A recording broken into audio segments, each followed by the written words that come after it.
لا حول ولا قوة إلا بالله العلي العظيم. حسبنا الله ونعم الوكيل، نعم المولى ونعم النصير. الحمد لله رب العالمين، والصلاة والسلام على أشرف الأنبياء والمرسلين وخاتم النبيين وحبيبنا وحبيب إله العالمين أبي القاسم محمد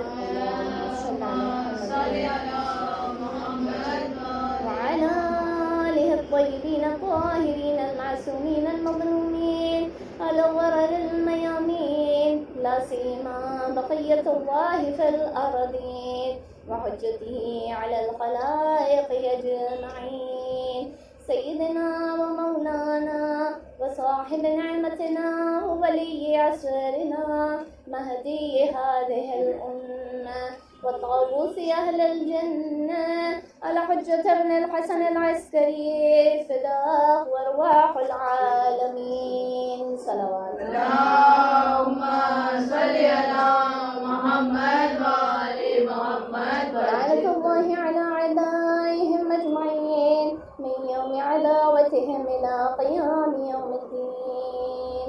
بسم الله الرحمن الرحيم. اللهم كن لوليك الحجة بن الحسن صلواتك عليه وعلى آله في هذه الساعة وفي كل ساعة وليا وحافظا وقائدا وناصرا ودليلا وعينا حتى تسكنه أرضك طوعا وتمتعه فيها طويلا. اللهم صل على محمد وآل محمد صلى الله عليك يا أبا عبد الله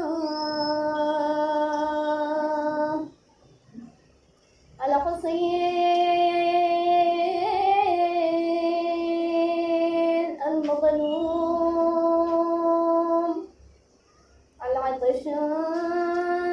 العطشان غريب بكربلاء. صلى الله عليك يا ابن رسول الله،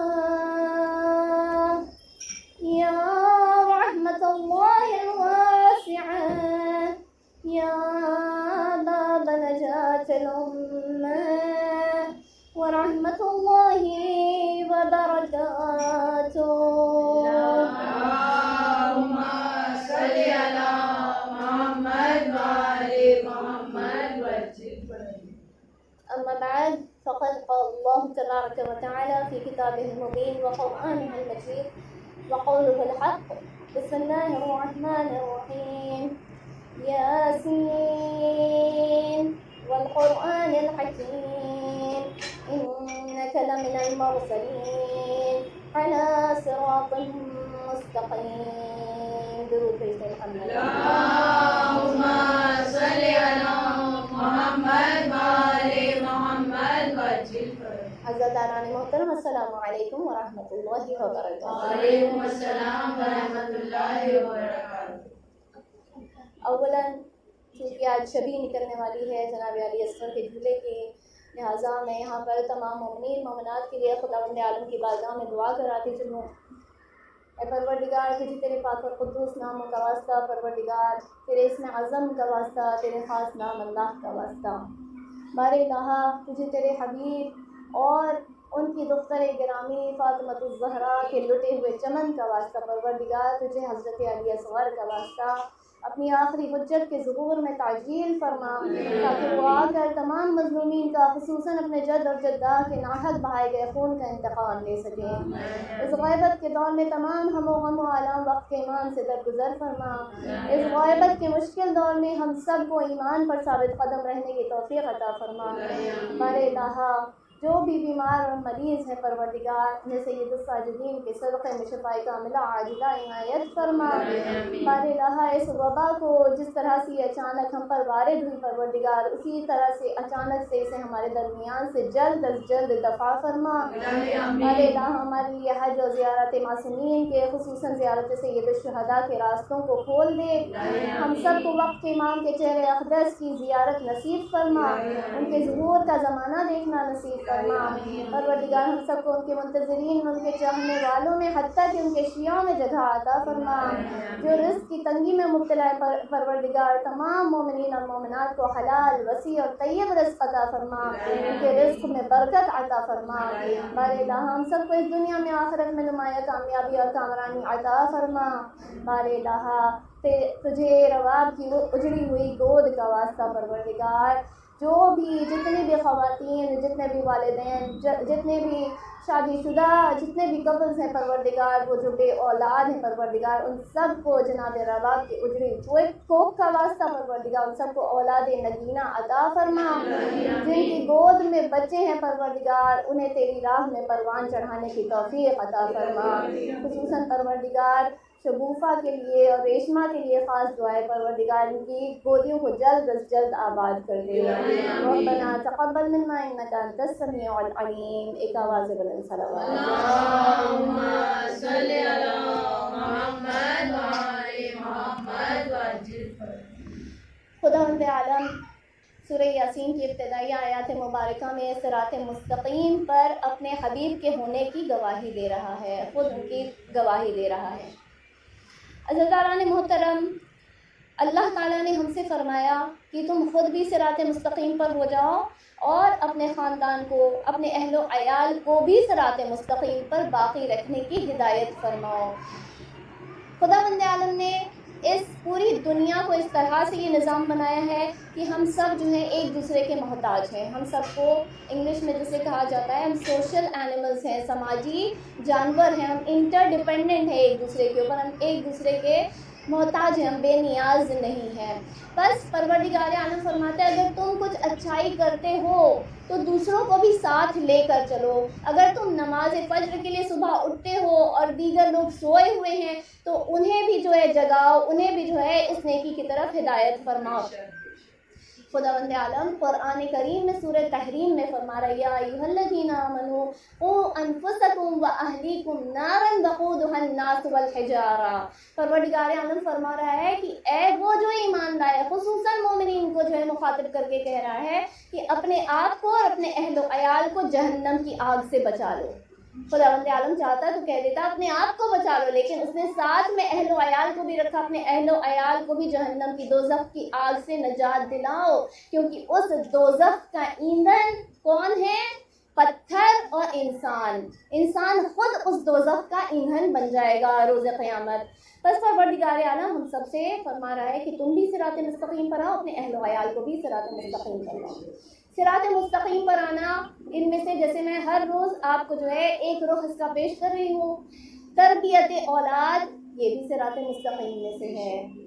انسان پر فرض کیا گیا، والدین پر فرض کیا گیا کہ تربیت اولاد تم پر فرض ہے، اپنی اولاد کی بہترین تربیت کرو۔ اور تربیت اولاد میں بہت ساری چیزیں آتی ہیں، ان میں سے ایک فرض جو والدین کا بنتا ہے کہ اپنے بچوں کو اچھے نام دو، اپنے بچوں کے اچھے نام رکھو۔ یہ والد کے اوپر فرض کیا گیا کہ اپنے بچے کا اچھا نام رکھے۔ ہمارے لیے مثالیں کم نہیں ہے، خداوند عالم نے اہل بیت علیہ السلام جیسی شخصیتوں کو اتارا ہے ہمارے لیے، ان کے بہترین نام ہیں، ان سے بہتر کسی کے نام نہیں۔ یا تو اللہ کی عبودیت میں جو نام رکھے گئے وہ بہترین نام ہے، یا اللہ نے اہل بیت کے جو نام رکھے وہ بہترین نام ہے۔ ایسی ایسی شخصیتیں، اور انسان آج ہم دیکھتے ہیں ہمارے ہی مذہب کے لوگ جو ہے یہاں وہاں بھٹک رہے ہوتے ہیں کہ کس طرح سے ہم نئے نئے یونیک نام لے کر آئیں، جبکہ اہل بیت نے فرما دیا کہ یہ بہترین نام ہے تمہارے لیے۔ خداوند عالم نے ذمہ داری کسے دی نام رکھنے کی؟ والدین کو، کہ تمہارا کام ہے بچہ جب گود میں ہوتا ہے تبھی اس کا نام رکھ دیا جائے۔ ایک جو ہے اگر نہیں معلوم ہے کہ گود کے اندر جو ہے بچہ جو ہے وہ نر ہے یا مادہ ہے تو پھر اس کے دو نام اس طرح سے رکھے جائیں کہ اگر لڑکا ہوگا تو یہ نام رکھیں گے، لڑکی ہوگی تو یہ نام رکھیں گے، پہلی گود کے اندر شکم میں مادر میں۔ کیوں؟ کیونکہ تربیت تب نہیں شروع ہوتی جب بچہ بالغ ہو جاتا ہے کہ اب ہم جو ہے بچے کی تربیت کرنا شروع کریں، یا بچہ 5 سال کا ہو گیا تو چلو اب اس کی تربیت کرنا شروع کی جائے۔ تربیت شروع کہاں سے ہوتی ہے؟ شکم مادر سے، جب بچہ ماں کے پیٹ میں ہوتا ہے۔ یہ سائنس بھی جو ہے اس کے اوپر گواہی دیتا ہے، آج ٹیسٹیفائی کر رہا ہے، آج یعنی کچھ وقت سے ٹیسٹیفائی کر رہا ہے۔ اسلام نے بہت پہلے سے بتا دیا کہ جب بچہ شکم مادر میں ہوتا ہے تو اس کے اوپر جو بھی حرکتیں ہو رہی ہوتی ہیں تمہارے آس پاس میں، وہ سب اس کے اوپر اثر پذیر ہوتی ہیں۔ جو ماں تناول کر رہی ہوتی ہے وہ اس کے اوپر اثر پذیر ہوتا ہے، جس طرح کا ماحول گھر میں بنا ہوتا ہے اس کے اوپر اثر پذیر ہوتا ہے، اور اس طرح سے بچہ جو ہے پلتا ہے، پنپتا ہے شکم مادر میں۔ لہٰذا تربیت اولاد شکم مادر میں شروع ہو جاتی ہے۔ بس اللہ نے کہا کہ جب بچہ شکم مادر میں ہے تم اس کا اچھا نام رکھو، ذمہ داری والدین کو دی۔ لیکن ہمیں تاریخ میں کچھ ایسی مثالیں بھی ملتی ہیں، ایسی شخصیتیں بھی ملتی ہیں جہاں پر والدین کو اپنے بچوں کے نام رکھنے کی ضرورت نہ پڑی۔ جیسے ہی بچے کی ولادت ہوئی خداوند عالم نے ان کے ایک ایک کر کے نام اتار دیے۔ جب رسول اللہ کی ولادت ہوئی تو کہا ان کا نام محمد ہوگا، جب علی مرتضیٰ جب حیدر کرار کی ولادت ہوئی تو کہا کہ ان کا نام علی ہوگا، جب رسول کی بیٹی اس دنیا میں آئی تو کہا کہ ان کا نام میں نے فاطمہ رکھا، جب فاطمہ کے 2 لال آئے تو خداوند عالم نے جبرائیل کو نازل فرما کے کہا کہ ان کے نام جو ہے شبر اور شبیر کے نام پر حسن و حسین رکھے جائیں۔ ہم سوال کریں گے خداوند عالم سے، اے پروردگار تو نے جو ہے والدین کو ذمہ داری دی ہے کہ وہ ان کے نام رکھے، تو خود کیوں ان کے نام بھیج رہا ہے؟ آخر والدین کو رکھ لینے دیتا، ذمہ داری ان کی تھی، فریضہ ان کا تھا۔ بعید نہیں کہ پروردگار عالم کا ہمیں جواب آئے کہ تم یہ جو بچے تمہارا خون ہوتے ہیں تو تم ان کا نام رکھو گے، یہ شخصیتیں میرے عظمت کے نور سے بنی ہوئی ہیں لہٰذا ان کا نام میں رکھوں گا۔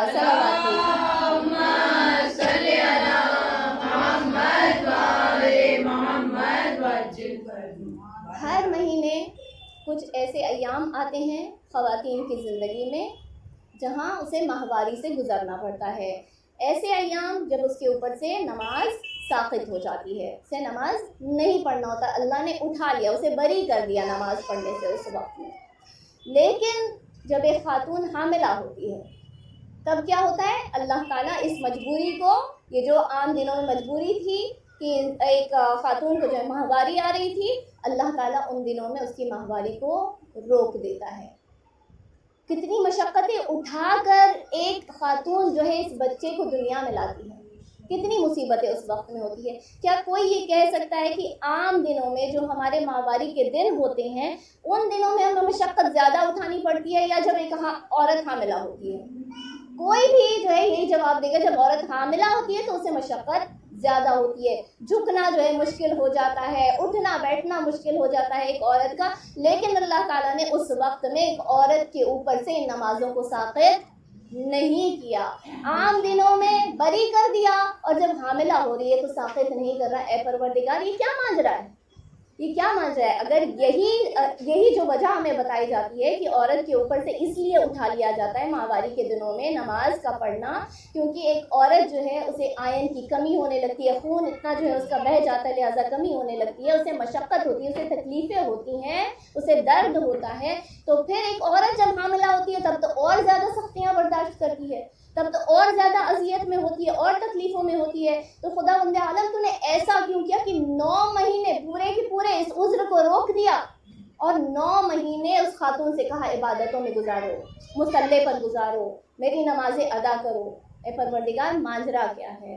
تو خداوند عالم شاید ہمیں یہ ندا دے کر جواب دے کہ اے میرے بندو، ایک عورت جب حاملہ ہوتی ہے تو صرف ایک زندگی نہیں چل رہی ہوتی ہے، اس وقت میں اس کے اندر ایک اور زندگی پنپ رہی ہوتی ہے، ایک اور زندگی چل رہی ہوتی ہے۔ اے میرے بندوں، میں نہیں چاہتا کہ جب ایک بچہ جو ہے اس دنیا میں آیا بھی نہیں ہے لیکن اس کے پہلے بھی میں چاہتا ہوں کہ وہ بچہ جو ہے جب شکم مادر میں تب بھی میرے ذکر کو سنتا رہے، تب بھی میرا ذکر جو ہے اس کے اوپر اثر دیتا رہے، وہ اثر پذیر ہوتا رہے۔ خداوند عالم فرماتا ہے کہ میں بچے کے لیے ایک نئی زندگی کے لیے برداشت نہیں کر سکتا کہ اس کے اوپر وہ جب اس دنیا میں آئے تو وہ نقص یا عیب کے ساتھ باہر آئے۔ لہٰذا خداوند عالم نے خاتون پر یہ واجب کر دیا کہ جب 9 مہینے حمل سے گزارتی ہے تو ان 9 مہینوں میں ایک مرتبہ بھی اس کی نماز ساقط نہ ہوگی، کیونکہ خداوند عالم ہر وقت اس بچے کو عصمت پہنچاتا رہتا ہے. بچہ معصوم خارج ہوتا ہے، وہ معیوب اور ناقص خارج نہیں ہوتا ہے. ایک صلوات بھیجتے ہیں محمد اللہم صلی علی محمد وآل محمد وعجل فرجہ. خدا عالم فرماتا ہے کہ یہ جو بچہ میں نے تمہارے حوالے کیا وہ میری امانت ہے. امانت ہم سے کیا تقاضا کرتی ہے کہ امانت کو جب لوٹایا جائے تو اس میں خیانت نہ کی گئی ہو، اسے بگاڑا نہ گیا ہو. اللہ نے ایک والدین کے پاس میں، ایک ماں کے پاس میں ایک بچے کو امانت کے طور پر رکھا. اللہ نے اس کے حوالے اپنی امانت کو کیا، اور جب امانت کو باہر خارج کرنے کا وقت آ رہا ہے، پروردگار عالم فرما رہا ہے کہ اسے اسی طرح سے مجھے واپس لوٹانا جس طرح سے میں نے تمہیں عطا فرمایا تھا. اب آپ کو سمجھ میں آیا کہ مولائے کائنات نے جو کی ولادت، جن کی ولادت جو ہے خانہ کعبہ میں ہوئی تھی، جب آخری لمحہ ان کا آیا تھا، مسجد کوفہ میں نماز کے حالت میں تھے، ایک مرتبہ جب ضربت لگی تو مولائے کائنات نے کیوں یہ کہا فزت برب الکعبہ؟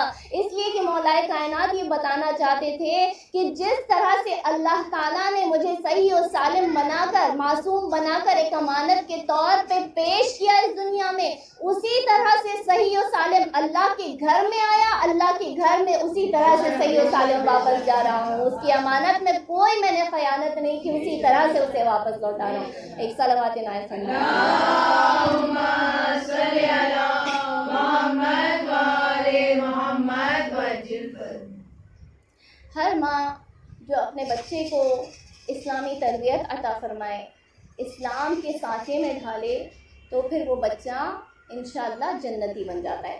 اس کا مقام، اس کی آخری منزل جنت ہوتی ہے، اسے جنت نصیب ہو جاتی ہے. لیکن فاطمہ وہ ماں ہے کہ جو اپنے بچوں کو پروان چڑھاتی ہیں تو وہ نہ صرف جنت میں داخل ہوتے ہیں بلکہ جوانان جنت کے سردار قرار پاتے ہیں.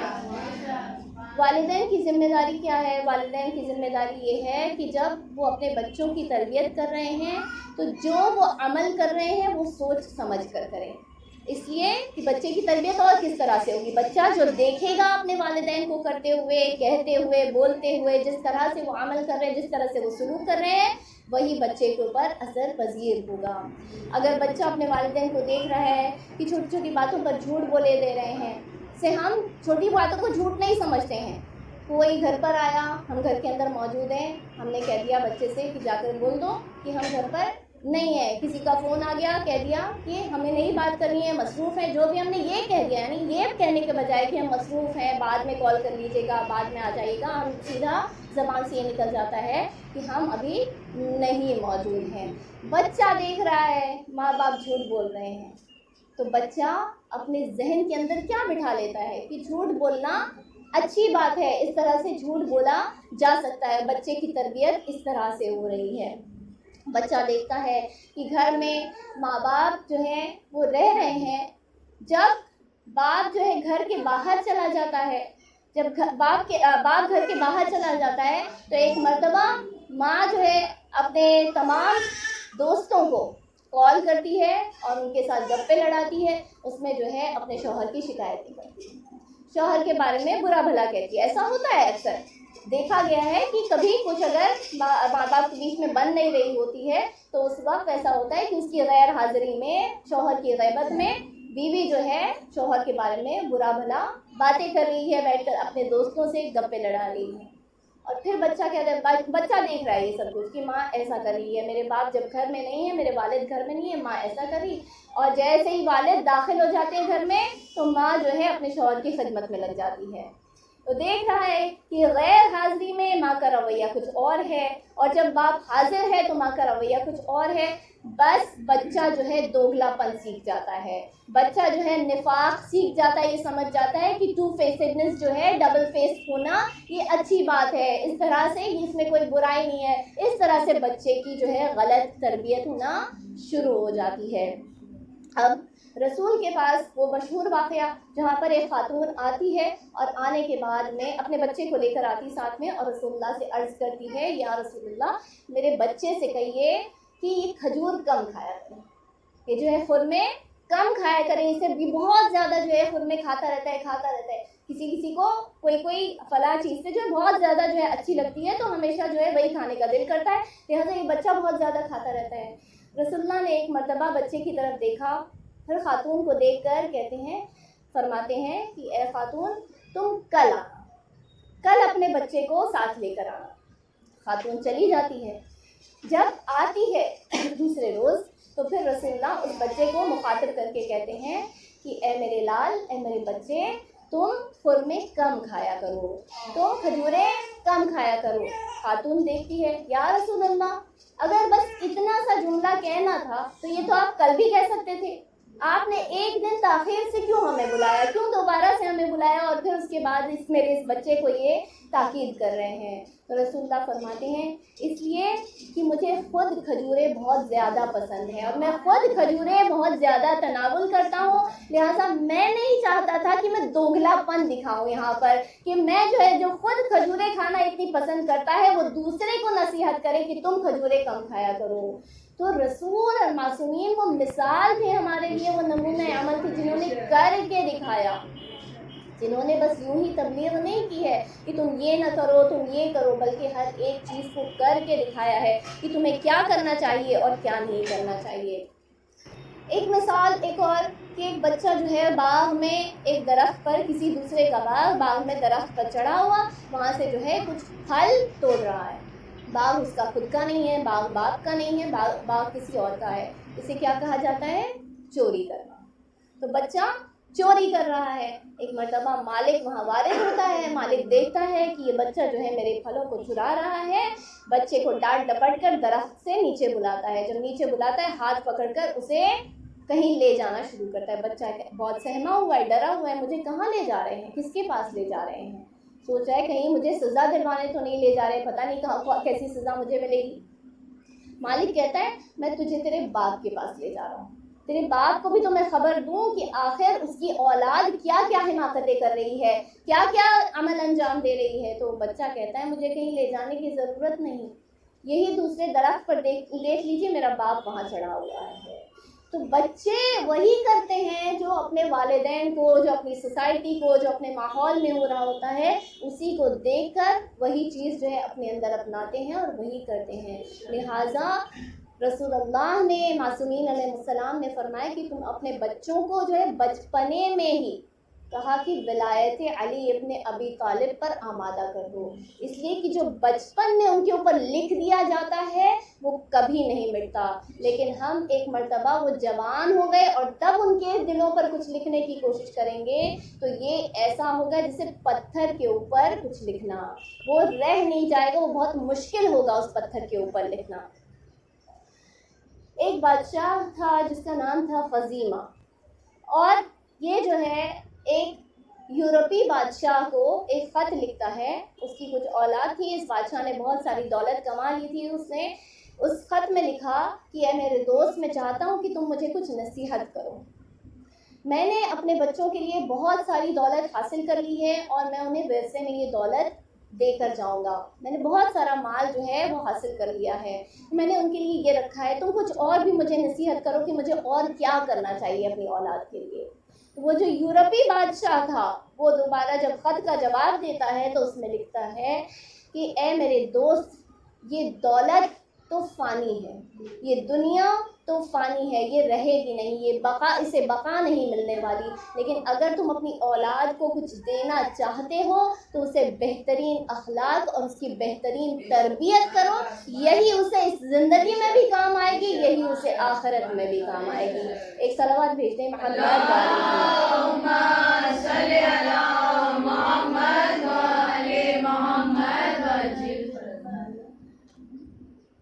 رسالت معاد محمد مصطفیٰ صلی اللہ علیہ وآلہ وسلم.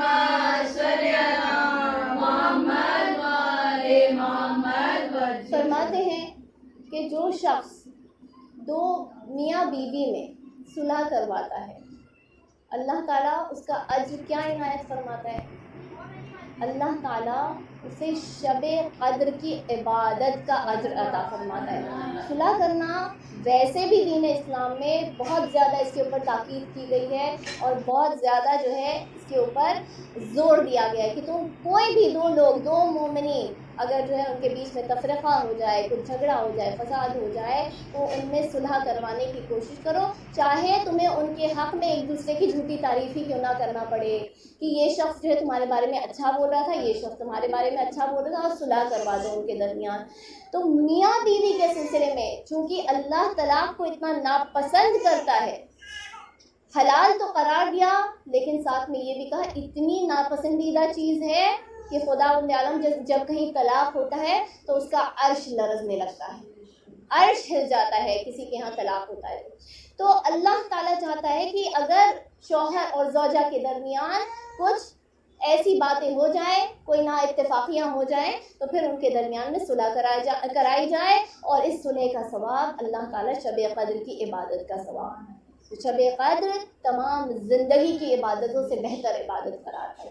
اور پھر ایک دوسری حدیث میں رسول نے فرمایا کہ جو شخص دو میاں بیوی، شوہر اور زوجہ کے بیچ میں جو ہے صلح کراتا ہے تو پھر پروردگار عالم جو ہے اسے 70 سال کی عبادت کا ثواب عطا فرماتا ہے۔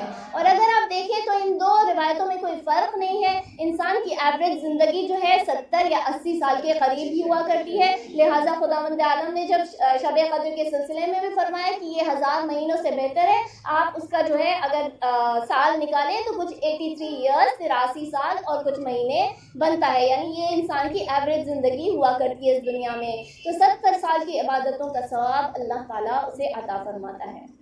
ہم اپنی بیٹیاں جہاں پر جتنی مائیں ہیں بیٹیاں ہوتی ہیں تو ہم انہیں کیا کیا نہیں سکھاتے ہیں، کیسی کیسی ان کی تربیت نہیں کرتے ہیں کہ تم یہ کرو، یہ نہ کرنا، دیکھو اس طرح سے زندگی تم اپنی بسر کرنا، جب اپنے شوہر کے گھر میں جاؤ گی تو اس طرح سے رہنا، بہت کچھ ہم انہیں سکھاتے ہیں۔ لیکن قرآن میں اللہ فرما رہا ہے اپنی بیٹیوں کو قرآن کے سائے میں جینا سکھا دو، یہ اللہ تعالیٰ فرما رہا ہے قرآن کے سائے میں جینا سکھا دو۔ ہم پلٹ کر خداوند عالم سے سوال کریں، اے پروردگار کوئی تو ایسی مثال ہمارے لیے قائم کر دے جسے دیکھ کر کہیں کہ ہاں یہ قرآن کے سائے میں پلی اور بڑی، تو خدا کا جواب آئے گا تم محمد کے گھر میں ان کے جگر کے ٹکڑے کو دیکھ لو، محمد کے گھر میں فاطمہ الزہرا کو دیکھ لو کہ جب وہ ماں بن رہی ہیں تو قرآن کے سائے میں زندگی گزار رہی ہیں، بیٹی بنی ہے تو قرآن کے سائے میں زندگی گزار رہی ہیں، بچوں کو پال رہی ہیں تو قرآن کے سائے میں زندگی گزار رہی ہیں، ان کا ہر رخ سے ہر پہلو سے فاطمہ کو تم ٹٹول کر دیکھ لو، ان کی زندگی قرآن کے سائے میں نظر آئے گی۔ گھر سے نکلنا عورتوں کے لیے جو کہا گیا کہ گھر سب سے بہتر جگہ ہے ایک عورت کے لیے، گھر سے نکلنے پر ممانعت نہیں ہے، گھر سے نکلنا برا نہیں ہے، اگر قرآن کے سائے میں گھر سے نکلا جائے تو برا نہیں ہے۔ فاطمہ نے مباہلے کے لیے اپنے گھر سے باہر جا کر بتا دیا کہ اگر تم دین اسلام کے لیے جا رہے ہو، قرآن کے سائے میں کوئی کام کر رہے ہو تو گھر سے نکلنا بری بات نہیں ہے۔ لیکن فاطمہ الزہرا نے یہ بھی بتایا کہ دیکھو گھر سے نکلنا تو بری بات نہیں ہے، اگر تم گھر سے نکلنا چاہو، کوئی ضروری کام ہے اس کے لیے نکلنا چاہو، خدمت اسلام تبلیغ اسلام کرنے کے لیے نکلنا چاہو، کسی کام سے نکل رہے ہو، اس میں کوئی برائی نہیں ہے۔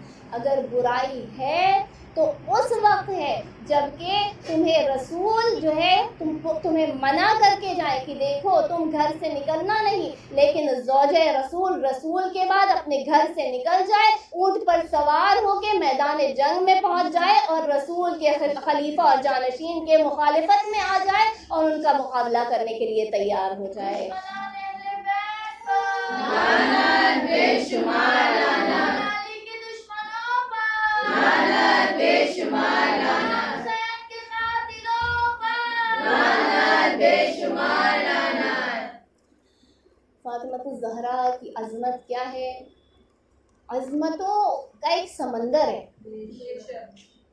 ایک عظمت اس میں سے یہ کہ یہ واحد خاتون ہے جن کا نکاح 2 مرتبہ پڑھا گیا، واحد خاتون، ایک مرتبہ آسمانوں پر، ایک مرتبہ زمین پر۔ اچھا، آسمانوں پر کس نے پڑھا نکاح؟ خود اللہ سبحانہ و تعالی۔ زمین پر کس نے پڑھا؟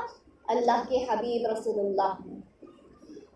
ہم خداوند عالم سے سوال کریں، اے پروردگار آسمانوں میں کتنے معصوم رہتے ہیں، کتنے معصوم باشندے ہیں. جبرائیل ہیں جس کے حوالے تو نے اپنی وحی کر دی، اتنا ان کے اوپر بھروسہ کیا کہ اپنی وحی ان کے حوالے کر دی کہ میرے حبیب تک میری وحی لے کر جانے کا کام تمہارا.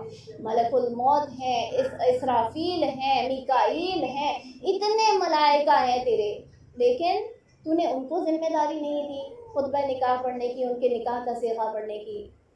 اور اس کے علاوہ صرف معصومین ہی نہیں بلکہ انبیاء ہیں آسمانوں میں، حضرت الیاس ہیں، حضرت ادریس ہیں، زندہ ہیں اور آسمانوں میں جو ہیں مقیم ہیں، آسمانوں میں رہ رہے ہیں، ان کے حوالے کر دیتا. رسول اللہ کا نکاح کس نے پڑھا تھا؟ حضرت ابو طالب نے، حضرت عمران نے، حضرت ابو طالب نے پڑھا تھا رسول اللہ کا نکاح. اللہ تعالیٰ فرماتا ہے کہ اے میرے لوگوں، اے میرے بندوں، یہ سمجھنے کی کوشش کرو کہ میں ان معصوموں کے حوالے اپنے علی و فاطمہ کا نکاح نہیں کر سکتا، اس لیے کہ علی و فاطمہ کا نکاح اس لیے نہیں کر سکتا کیونکہ خداوند عالم فرماتا ہے کہ مجھ سے بہتر اس کائنات میں کوئی نہیں جو جانشین رسول اور رسول کی بیٹی کا نکاح پڑھے.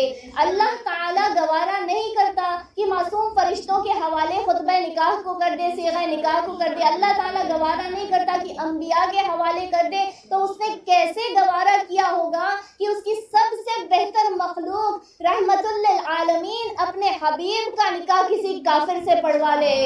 ایک صلوات بھیجتے ہیں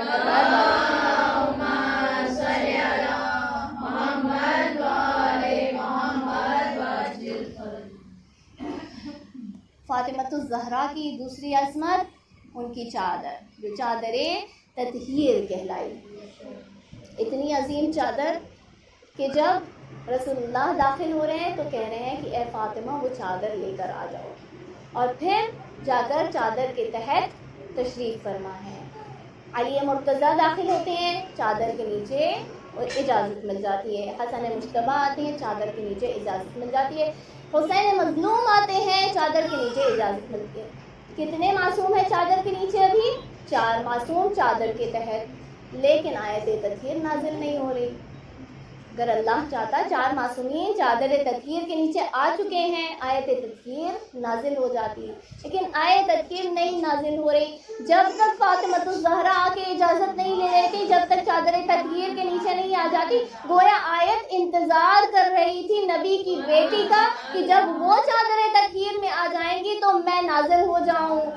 پوری تاریخ میں ہم نے صرف 2 مرتبہ ایسی چیزوں کو انتظار کرتے ہوئے دیکھا، یا آیت تطہیر نے انتظار کیا فاطمۃ الزہرا کے چادر کے نیچے آنے کا، یا قیامت انتظار کر رہی ہے یوسف الزہرا کے ظہور کرنے کا کہ جب وہ آ جائیں گے تو اس کے بعد ہی اللہ کی قیامت آنے والی ہے.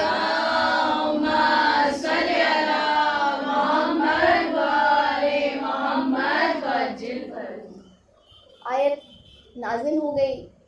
جبرائیل وہاں آسمانوں سے خداوند عالم سے سوال کر رہے ہیں، اے پروردگار مجھے بتا کہ اس چادر کے نیچے ہیں کون؟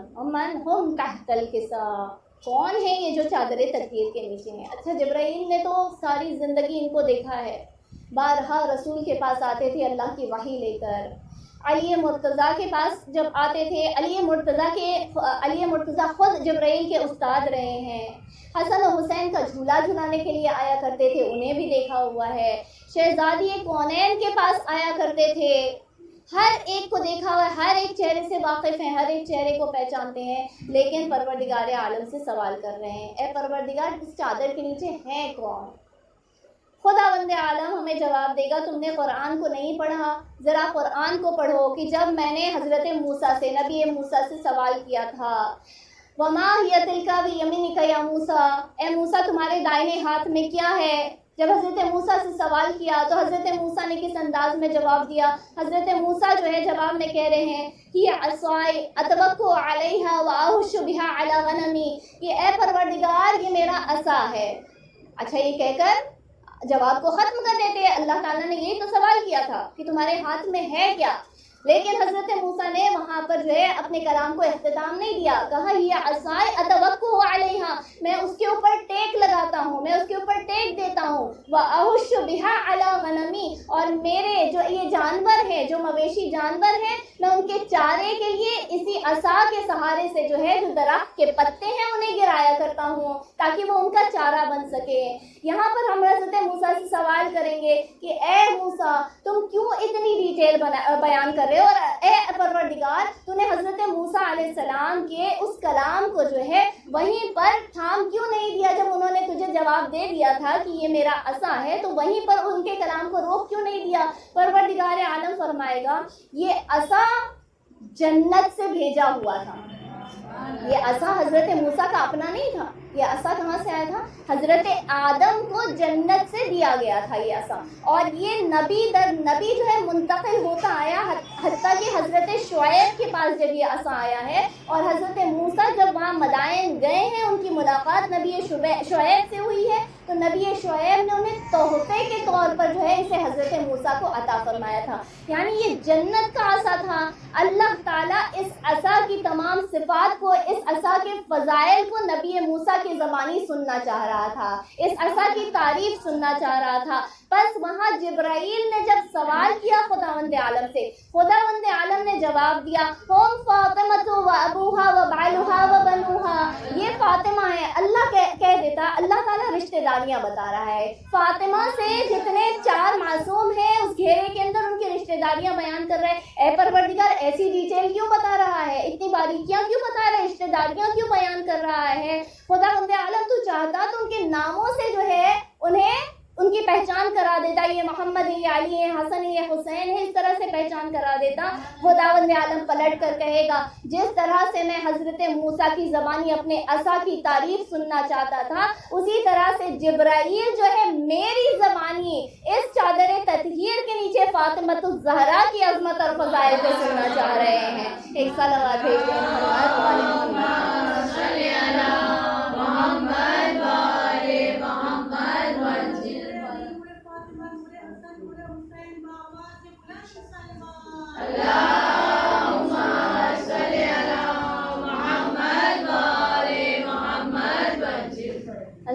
محترم، رسول اللہ اپنی امت کے لیے بہت بڑے خیر خواہ تھے، ہمیشہ اپنی امت کی ہدایت کے لیے بے چین رہا کرتے تھے، ان سے دیکھا نہیں جاتا تھا۔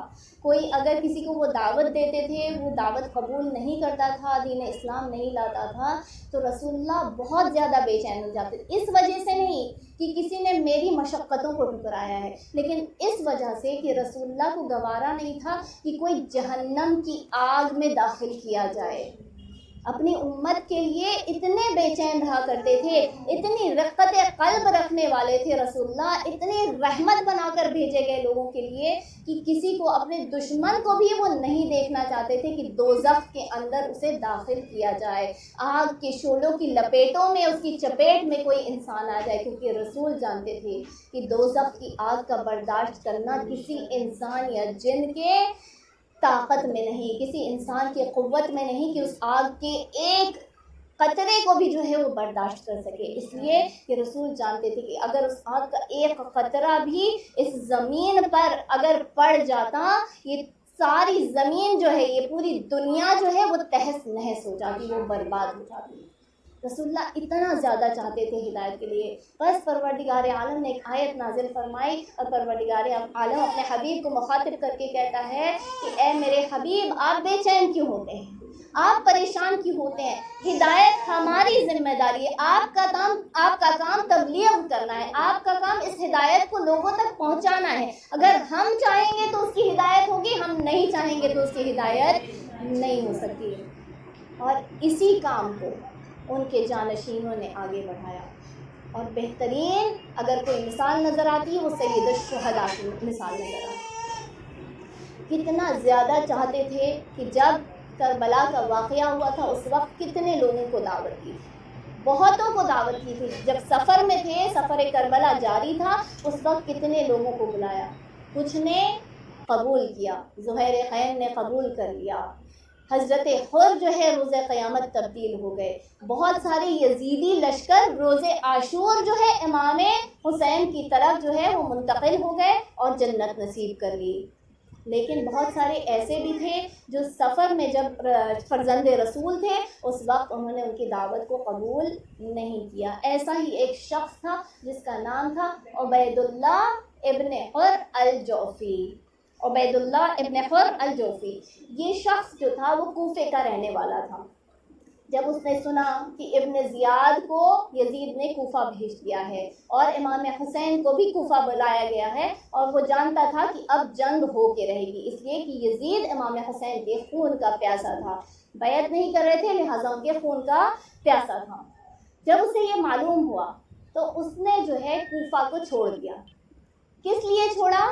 اس نے اس لیے چھوڑا کہ کہیں فرزند رسول کی مجھ سے ملاقات نہ ہو جائے، کہیں فرزند رسول مجھ سے آ کے نصرت نہ طلب کر لیں، مدد نہ طلب کر لیں.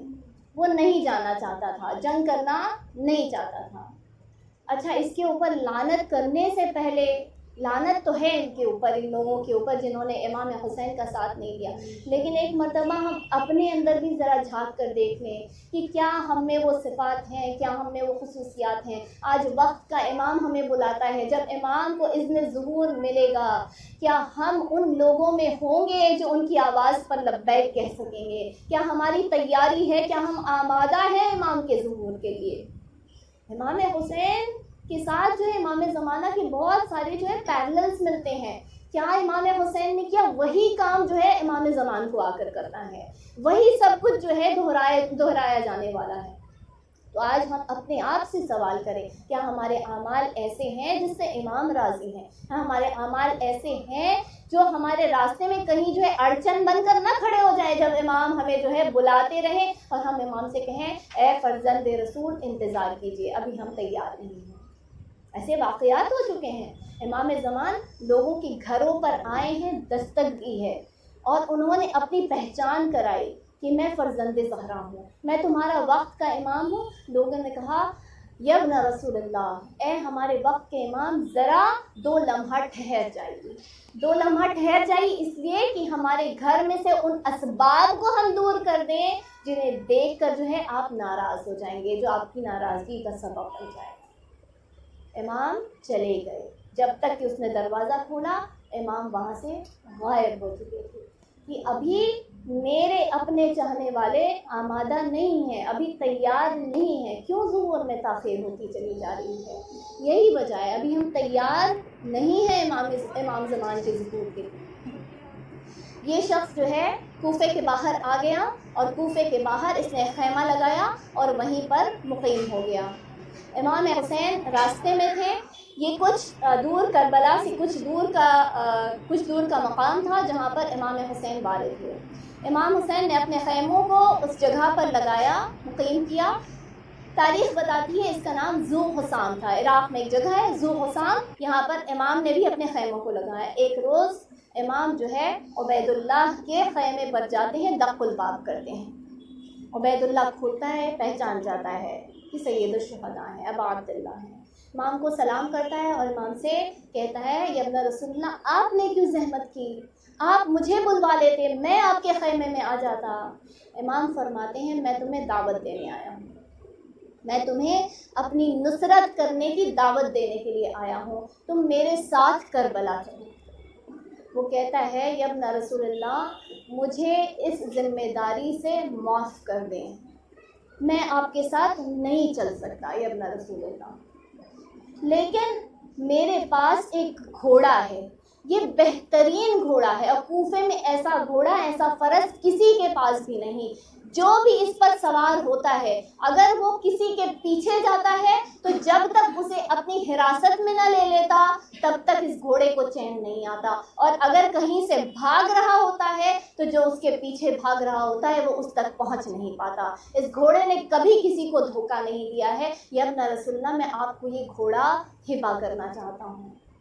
اور کہتا ہے کہ میرے پاس ایک تلوار ہے، وہ اتنی تیز ہے کہ جسے آپ اس تلوار سے ماریں گے اس کا سر اس کے تن سے جدا ہو جائے گا، یہ کبھی چوکتی نہیں ہے، یہ کبھی چوکی نہیں ہے ابن رسول اللہ. امام فرماتے ہیں مجھے تیرے گھوڑے اور تلوار کی ضرورت نہیں. اور واقعی امام کو ضرورت نہیں، اس لیے کہ امام حسین وہ ہیں جو کرار کے بیٹے ہیں، فرار کے بیٹے نہیں کہ انہیں میدان جنگ سے جو ہے گھوڑے پر سوار ہو کر بھاگنے کی ضرورت پڑے. اور امام حسین وہ ہے جس کے پاس اللہ کی بھیجی ہوئی سیف اللہ جو علی کو تحفے میں عطا فرمایا تھا جنگ احد میں، وہ تلوار ہے، ذوالفقار ہے. امام کو ضرورت نہیں ہے. امام فرماتے ہیں کہ دیکھ میں تجھے دعوت دے رہا ہوں کامیابی کی طرف، جنت کی طرف. اس دنیا کو چھوڑ دے، اس دنیا کی محبت کو نکال دے. یہ دنیا عارضی ہے، یہ دنیا فانی ہے. جو حقیقی دنیا ہے وہ آخرت ہے. میں تجھے وہاں پر ضمانت دیتا ہوں، میں تجھے جنتوں میں جو ہے وارد کروا کے رہوں گا. وہ کہتا ہے یا رسول اللہ میں یہ نہیں کر سکتا، میں آپ کے ساتھ نہیں چل سکتا. اور پھر جو ہے امام کہتے ہیں ٹھیک ہے اگر تو میرے ساتھ نہیں چل سکتا تو میری ایک بات کو اچھی طرح سے سن لے. دیکھ روز عاشور ہوگا، میری صدائے استغاثہ بلند ہوگی، یہاں سے تو دور چلا جا، کیونکہ اگر میں روز عاشور صدائے استغاثہ دوں گا اور تیرے کانوں سے یہ صدا ٹکرائے گی اور تو میری نصرت کو نہ آئے گا تو جان لے کہ خداوند عالم تجھے دوزخ کی آگ کے اندر سیدھا الٹے اوندھے منہ جو ہے وہ ڈال دے گا. امام کے چہرے پر ناراضگی کے آثار نظر آتے ہیں. امام جو ہے پلٹنے لگتے ہیں. جیسے ہی امام پلٹتے ہیں یہ کہتا ہے فرزند رسول جب گھر تک آ ہی گئے ہیں تو میرے مہمان بن جائیے، میرے ساتھ بیٹھ کر دسترخوان پہ کھانا نوش فرمائیے. امام فرماتے ہیں کہ اگر تو میرے ساتھ نہیں چل سکتا تو پھر نہ مجھے تیری ضرورت ہے، نہ تیرے کھانے کی ضرورت ہے، نہ تیرے اسباب کی ضرورت ہے. امام حسین جو ہے بڑھتے ہیں، اپنے خیموں کی طرف بڑھتے ہیں. یہ کہتا ہے کہ امام حسین بڑی تیز تیز قدم سے چل رہے تھے، تیز تیز قدموں سے چل رہے تھے. یہ کہتا ہے کہ میں بھی امام کے پیچھے پیچھے چلنے لگتا ہوں، دیکھنا چاہتا ہوں کہ امام جا کر کرتے کیا ہیں. لیکن کہتا ہے کہ اچانک سے امام جو ہے آہستہ رک گئے، ٹھہر گئے اور آہستہ آہستہ قدموں سے چلنے لگے. اور امام کے چہرے کو جب میں نے دیکھا تو اس پہ خوف کے آثار نظر آئے. تو یہ کہتا ہے کہ میں نے ایک مرتبہ دیکھنا چاہا کہ آخر ایسا کیا ہوا جس کی وجہ سے امام کے چہرے پر خوف کے آثار نمایاں ہو گئے. یہ کہتا ہے میں نے دیکھا کہ چھوٹے چھوٹے بچے، 3 سال کے، 4 سال کے، 5 سال کے بچے جو ہے جب امام کو دیکھتے ہیں تو فوراً ان کی طرف دوڑتے بھاگتے ہوئے چلے آتے ہیں. بچے گرنے پڑنے لگتے ہیں، جیسے ہی گرتے ہیں امام کے چہرے پر خوف نمایاں ہو جاتا ہے. دیکھتا ہے کہ اب عبداللہ آگے بڑھ جاتے ہیں، ان بچوں کو اپنے سینے سے لگاتے ہیں، دوبارہ سے زمین پر کھڑا کرتے ہیں. یہ شخص کہتا ہے میرے دل میں یہ قلق رہ گئی آخر تک کہ میں نے اب عبداللہ کی نصرت کیوں نہ کی جو اپنے چھوٹے چھوٹے بچوں کو گرتے پڑتے ہوئے جبکہ وہ کھیل رہے ہیں، جبکہ وہ دوڑ بھاگ کر رہے ہیں، نہ دیکھ سکتا تھا. روز قیامت اس نے کیسے اپنے ششماہے کے گلوئے مبارک میں اس تیر بھال کے تیر کو برداشت کیا ہوگا. آزاداران محترم، جب شب عاشور آئی تھی تو امام سلامت تھے، امام سلامت تھے تو زینب کبریٰ سلامت تھی، زینب کی چادر سلامت تھی، بچے بھی سلامت تھے، عباس بھی سلامت تھے، قاسم اور محمد بھی سلامت تھے. لیکن جب روز عاشور آیا ہے تو ماحول بدل چکا تھا. ہر طرف لاشوں کا ڈھیر پڑا ہوا تھا. امام کے جسم نازنین زخموں سے بھر چکے تھے. بی بی سکینہ کہتی ہے کہ جب روز عاشور آئی ہے، آپ جانتے ہیں 7 محرم آئی، کل 7 محرم ہو جائے گی، اچھے محرم، 7 محرم کو خیموں میں پانی بند کر دیا گیا. اب کسی کو فرات سے پانی لینے کی اجازت نہ تھی. پہرا لگا دیا گیا تھا، پانی بند کر دیا گیا۔ 9 محرم کو تاریخ لکھتی ہے جب تھوڑا بہت پانی سنبھال کر استعمال کیا جا رہا تھا۔ 7 محرم سے تو امام حسین نے پانی پینا بند کر دیا، حضرت عباس نے پانی پینا بند کر دیا، اس لیے کہ بچوں کے لیے رکھ رہے تھے۔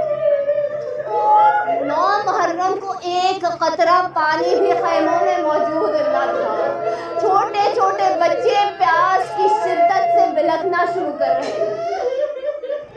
جب روز عاشور آئی ہے تو بی بی سکینہ کہتی ہیں کہ میں اپنی پھوپھی کے خیمے میں گئی، جناب زینب کے خیمے میں گئی۔ میں نے کیا دیکھا، پھوپھی اماں ایک چھوٹے سے بچے کو لیے ہوئے اسے جو ہے سنبھالنے کی کوشش کر رہی ہیں۔ جیسے ہی بی بی سکینہ کو دیکھتی ہیں، سکینہ سے کہتی ہیں، سکینہ ذرا میرے بھیا سے جا کر کہو کہ اس بچے کے لیے کچھ انتظام کر دے، یہ بچہ بڑا پیاسا ہے۔ سکینہ کہتی ہے میں اس خیمے میں اس وجہ سے آئی تھی کہ میں پھوپھی اماں سے کہوں گی اے پھوپھی اماں میں بہت پیاسی ہوں،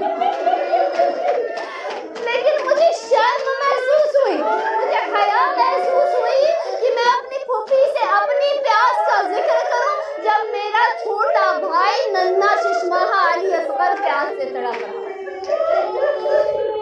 جزاکم اللہ خیر الجزا۔ خداوند عالم کوئی غم نہ دے سوائے غم حسین کے۔ جناب سیدہ اپنے رومال میں آپ کے آنسوؤں کو جھکائے عنایت سے۔ جناب سکینہ کہتی ہیں کہ میں بابا کے پاس گئی، میں نے بابا سے کہا کہ پھوپھی اماں کہہ رہی ہیں کہ اس بچے کے لیے کچھ انتظام کر دیجیے۔ جب عصر عاشور آئی اور جب کوئی نہ رہا، تمام اصحاب باوفا اپنی جانوں کو قربان کر چکے، تمام جوانان بنو ہاشم اپنے جانوں کو قربان کر چکے، چھوٹے چھوٹے بچے، اون محمد، جناب قاسم، حضرت علی اکبر، کوئی نہ رہا، ہر اپنی جانوں کو فدا کر کے میدان میں سو چکے ہیں۔ ایک مرتبہ سید الشہداء نے آخری صدائے استغاثہ بلند کی، الا هل من ناصر ينصرنا لوجه الله، الا هل من تاب يذهبنا لحرم رسول الله، ارے کوئی ہے جو ہماری نصرت کو آ سکے اللہ کے واسطے، ارے کوئی ہے جو حرم رسول کا دفاع کر سکے۔ ایک مرتبہ ہر ایک طرف جو ہے خاموشی چھائی ہوئی تھی۔ تاریخ کہتی ہے کہ امام حسین جو ہے خیموں میں گئے، جناب زینب کے خیمے میں گئے اور ان سے کہا اے میری ماں جائی ذرا میرے لال علی اصغر کو تو لا دو، ذرا میرے لال علی اصغر کو لے کر آؤ۔ اچھا رباب موجود تھی، رباب کی گود میں حضرت علی اصغر موجود تھے۔ امام نے رباب سے جا کر کیوں نہیں کہا کہ میرے بچے کو مجھے میرے حوالے کر دو؟ تمام مفسرین ذاکرین یہ بیان کرتے، علماء لکھتے ہیں شاید ابا عبداللہ جو ہے رباب کی نظروں سے نظریں ملانے میں شرم محسوس کر رہے تھے۔ امام چاہتے تھے بچے کو پانی پلانے کے بہانے سے لے کر جاؤں گا، عید کھلا کر واپس لے کر آؤں گا۔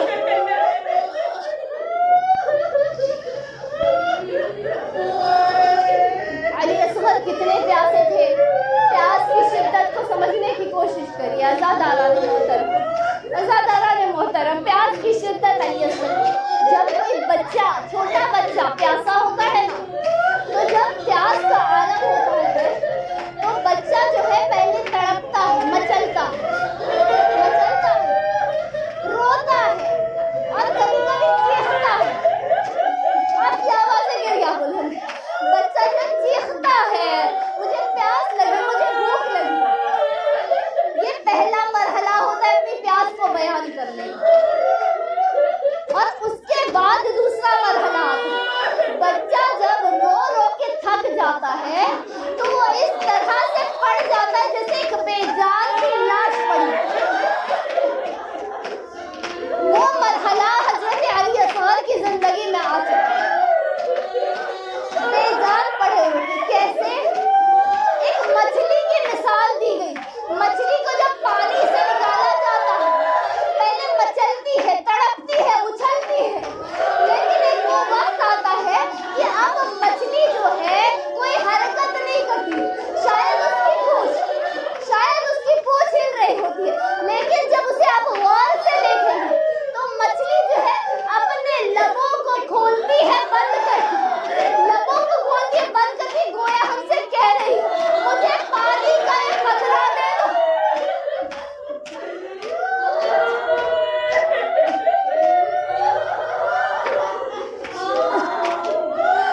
علی اصغر کو سوار کر لے کر آتے ہیں.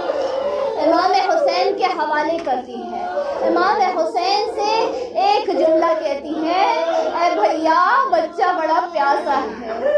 یہ جو یزیدی فوج ہے شاید اس میں کچھ تو انسانیت باقی ہوگی, بچے کو تو یہ ایک شربت کا گھونٹ پلانا گوارا کر دیں گے, بھیا ان سے ایک گھونٹ پانی کا سوال کر دیجیے.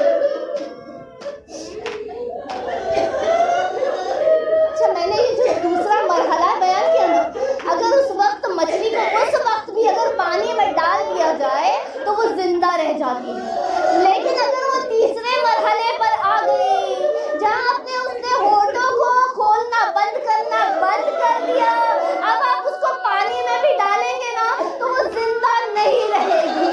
حضرت علی اصغر کی پیاس تیسرے مرحلے تک پہنچ چکی. اب بچے کو اگر پانی بھی دیا جائے گا زندہ نہیں رہے گی. امام حسین اپنے دستے مبارک پر بچے کو لے کر یزیدی فوج کے سامنے جا کر کھڑے ہو جاتے ہیں. ایک مرتبہ ان سے کہتے ہیں, ارے اس بچے کی تو کوئی خطا نہیں, یہ بچہ بڑا پیاسا ہے, اس کے ماں کے سینے میں اس کا دودھ سوکھ چکا ہے, اس بچے کو بس ایک گھونٹ پانی پلا دو, ایک گھونٹ پانی پلا دو. تاریخ بتاتی ہے مرتبہ یزیدی فوج میں ہلچل مچ گئی, دو حصوں میں تقسیم ہو گئے. ایک حصہ کہتا تھا بچے کا کام تمام کرو, حسین کا کام تمام کرو. ایک حصہ کہتا تھا اس بچے کی کوئی خطا نہیں, اسے پانی پلا دیا جائے, اسے پانی پلا دیا جائے. ارے جیسے جیسے یہ تفرقہ بڑھا, عمر ابن سعد دیکھ رہا تھا. عمر ابن سعد نے ہرملہ سے کہا, ہرملہ کیا دیکھ رہا ہے, اس تفرقے کو اختتام دے. ہرملہ وہ نام ہے جس سے ہر ماں کا دل ہل جاتا, ہر مومن کا دل ہل جاتا ہے. ہرملہ نے پلٹ کر سوال کیا, کسے ماروں, بچے کو ماروں یا باپ کو ماروں؟ عمر سعد کہتا ہے بچے کو نشانہ بنا, بچے کو نشانہ بنا. ہرملہ تیر نکالتا ہے. دو طرح کے تیر عزیزوں, دو طرح کے تیر. ایک تیر انسانوں کو مارنے کے کام آتے تھے, ایک تیر وحشی جانوروں کو مارنے کے کام.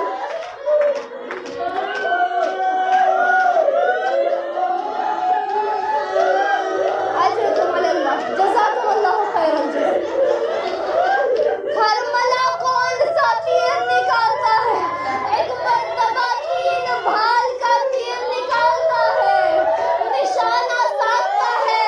عمر سعد کہتا ہے بچے کی اس نرم گردن کو دیکھ رہا ہے. ہرملہ نشانہ سادھتا ہے, تیر چھوڑتا ہے, تیر بچے کے گلوئے مبارک کو چھیدتا ہوا نکلتا ہے. امام حسین کے ہاتھوں پر جو بچہ اب تک بے جان پڑا تھا ایک مرتبہ مچلتا ہے, اچھلتا ہے, ایک خون کا فوارہ نکلتا ہے. امام حسین اپنے ہاتھوں کو خون سے بھر لیتے ہیں, آسمانوں کی جانب کرتے ہیں. آسمان کہتے ہیں یا ابن رسول اللہ, آسمانوں کی جانب نہ پھینکنا, اللہ آسمانوں کے خزانوں کو نچھاور کرنا بند کر دے گا. زمین کی